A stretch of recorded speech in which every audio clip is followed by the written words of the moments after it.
Epístola Universal del Apóstol Juan, capítulo 2. Hoy estaremos en este especial capítulo haciendo referencia de la magnitud, grandeza de nuestro Señor Jesucristo como intercesor, como abogado.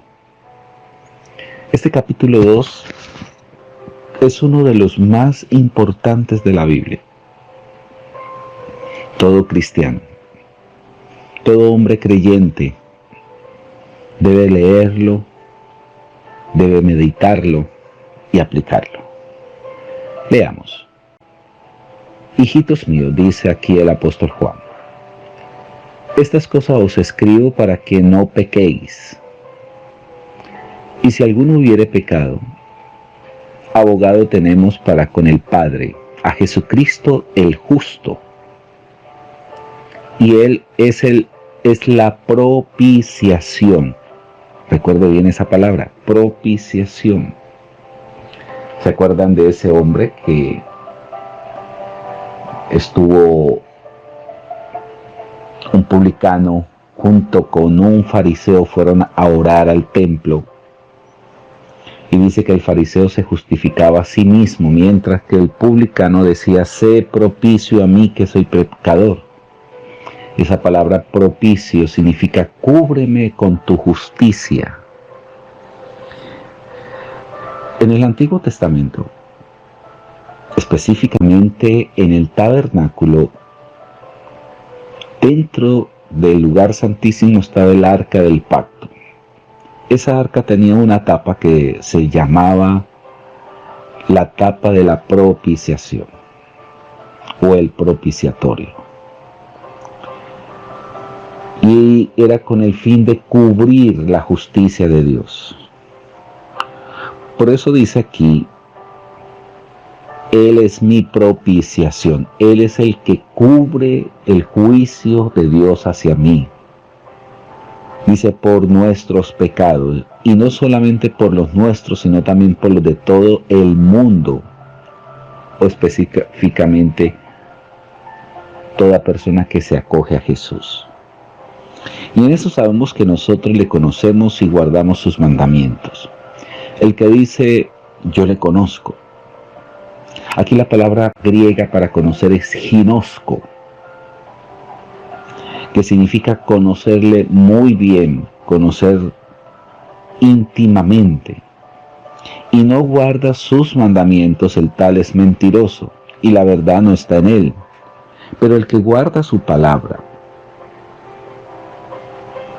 en este verdaderamente el amor de Dios se ha perfeccionado. Por eso sabemos que estamos en Él. El que dice que permanece en Él debe andar como Él anduvo. Y solamente esto se puede lograr con la ayuda del Espíritu Santo. Aquí el apóstol Juan hace referencia del nuevo mandamiento. Hermanos, no os escribo mandamiento nuevo, sino el mandamiento antiguo que habéis tenido desde el principio. Este mandamiento antiguo es la palabra que habéis oído desde el principio. Sin embargo, os escribo un mandamiento nuevo, que es verdadero en él y en vosotros, porque las tinieblas van pasando y la luz verdadera ya alumbra.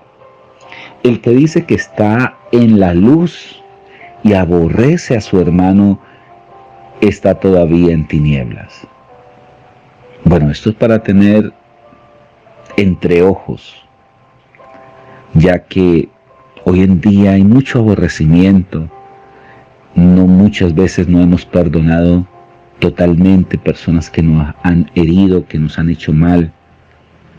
¿Cuántas veces expresamos que tal persona me cae al hígado, me cae mal? Bueno, eso no va compaginado con este texto bíblico, el que dice que está en la luz y aborrece a su hermano.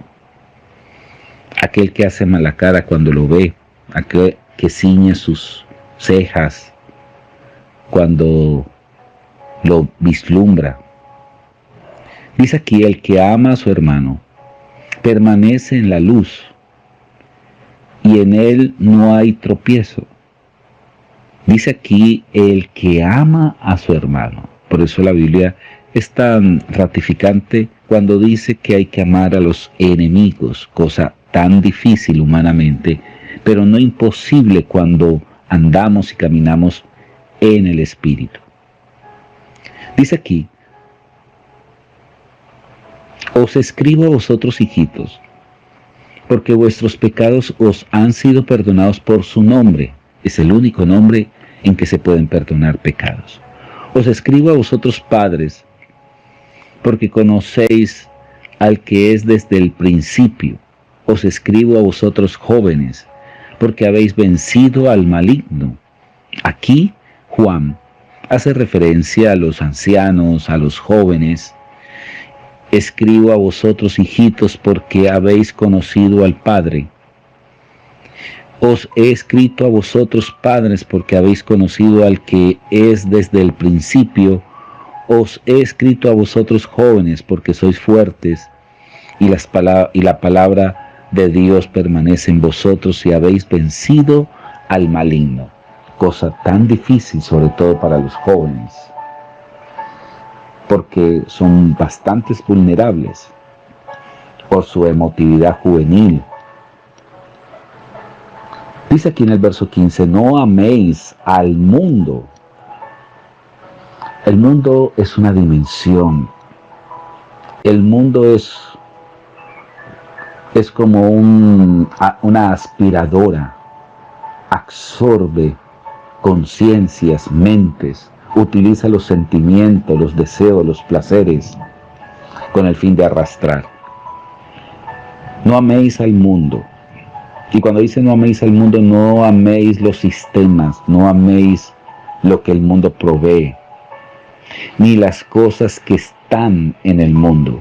Si alguno ama al mundo, el amor del Padre no está en él. Inclusive Santiago dice que el que ama al mundo es enemigo de Dios. Esos deseos de la carne, los deseos de los ojos, y aquí nace la avaricia, la vanagloria de la vida, que es una vida vana, enorgullecerse por nada, porque al fin y al cabo uno nada se lleva, no proviene del Padre sino del mundo. Y aquí dice Juan, el mundo pasa, los deseos pasan, pero aquel que hace la voluntad de Dios permanece para siempre. Verso 18 se cambia de temática y se va a hablar sobre el espíritu del anticristo, no específicamente del anticristo, sino de aquellos que siguen esa línea del anticristo. Hijitos, ya es el último tiempo, y según vosotros oísteis que el anticristo viene, así ahora ha surgido muchos anticristos, por esto conocemos que es el último tiempo. Esta referencia del anticristo la estaremos profundizando muchísimo cuando entremos al libro de Daniel y Apocalipsis. Hemos nombrado algo en toda la lectura hasta el día de hoy, pero profundizaremos bastante intensa respecto a este personaje que se levantará en el postrer tiempo, en los últimos tiempos. Dice aquí, oísteis que el anticristo viene, así ahora ha surgido muchos anticristos, por esto conocemos que es el último tiempo. Ahora, ¿por qué dice que muchos anticristos saldrán en los postreros tiempos? Para que usted tenga una idea. El mundo va en una degradación por causa de la corrupción. El hombre sin Dios se va volviendo más perverso hasta llegar a la estatura baja del anticristo. Por eso el libro de Timoteo, 2 de Timoteo 3, dice el carácter del hombre de los postreros tiempos, 18 características negativas Es decir, que el hombre, entre más pasa el tiempo, más degradado es, contrario a aquel que ha sido renovado, transformado por la renovación de la palabra, por el Espíritu, ya que estos hijos de Dios, por causa del pacto, dice la Biblia, llegaremos hasta la estatura de la plenitud de Cristo. Por eso dice que en los postreros tiempos saldrán muchos anticristos, es decir, muchas efigies, muchos modelos antagónicos como el anticristo. Salieron de nosotros, pero no eran de nosotros, no eran de nuestra naturaleza. Muchos están en la iglesia, pero no son iglesia. Muchos allí comparten con nosotros, muchas veces se convierten en tropiezos para aquellos que son de la fe. Salieron de nosotros, pero no eran de nosotros, porque si hubieran sido de nosotros, habrían permanecido. Y aquí hay una característica del escogido, del que ha sido redimido, sellado con el Espíritu Santo, aquel que hace parte del pacto de Dios, ese pacto perpetuo, permanencia. Habrán permanecido con nosotros. Habrá una persona que está en la iglesia y cae, pero vuelve y se reconcilia con Dios. La permanencia está todavía en él, simplemente que resbaló, que se deslizó, pero el Espíritu Santo se encarga de redarguirlo, de hacerlo volver en sí. Dice, pero salieron para que se manifestase que no todos son de nosotros.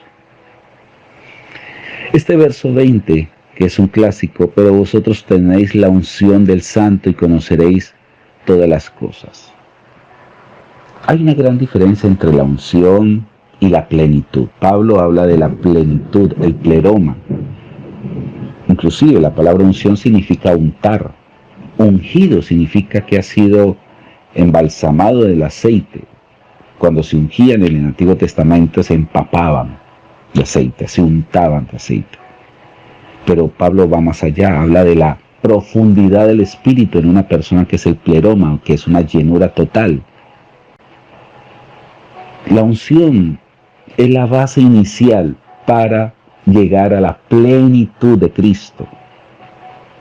Es la plataforma para ir más allá. Pero vosotros tenéis la unción del Santo, y esa unción se comienza a reflejar en el conocimiento de Dios. Qué especial esto. Cosa que se va perfeccionando hasta que Jesús se haga pleno en nuestras vidas. No os he escrito como si ignoráis la verdad, sino porque la conocéis y porque ninguna mentira procede de la verdad. No hay verdades a medias. La verdad no cojea, la verdad es verdad y Jesús es la verdad. ¿Quién es el mentiroso sino el que niega que Jesús es el Cristo? ¿Cuántos niegan a Jesús como el Mesías, como el Cristo? Este es el anticristo, el que niega al Padre y niega al Hijo. Todo aquel que niega al Hijo también, dice aquí, tampoco tiene al Padre. El que confiesa al Hijo tiene también al Padre. Lo que habéis oído desde el principio permanezca en vosotros, si lo que habéis oído desde el principio permanece en vosotros.